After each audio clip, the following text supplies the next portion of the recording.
ప్రాణం అంటే తీపిలేని మనుషులు. ఇది నేను చూసిన ఒకరి జీవిత గాథ. బాధ. ఏమి తింటే ఆరోగ్యం పాడవుతుందో, ఏమి తాగితే జీవితం నరకప్రాయంగా మారుతుందో వాటినే క్రమం తప్పకుండా తిని తాగి ఆరోగ్యాన్ని చేతులారా సావు దగ్గరకు తెచ్చుకున్నాడు ఒక వ్యక్తి.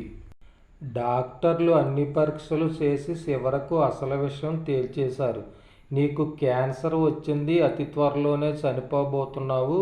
కాబట్టి ఇప్పటికైనా నీ బ్యాడ్ హ్యాబిట్స్ అన్నీ మానితే మరికొంత ఎక్కువ కాలం బ్రతికే అవకాశం ఉంది అని. అలాగే చెవిలో డీజే స్పీకర్లు పెట్టి మరీ హితబోధ చేశారు ఆ వ్యక్తికి.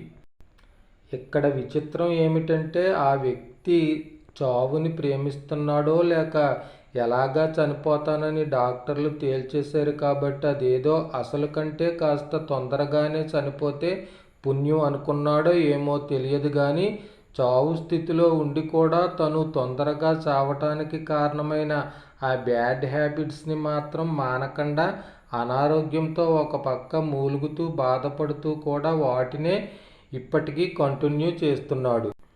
కుటుంబ సభ్యులతో పాటు ఊర్లో ఉన్న జనాలందరికీ అతని ముఖంలో చావు కళ చాలా స్పష్టంగా కనబడుతుంది. కానీ ఏం లాభం, అతనికి మాత్రం తన ముఖాన్ని అద్దంలో 100 సార్లు చూసుకున్నా ఆ చావు కళ అతనికి కనబడటం లేదు. మిద్దె శ్రీనివాసరావు, విశ్వతేజ న్యూస్, చంద్రవరం.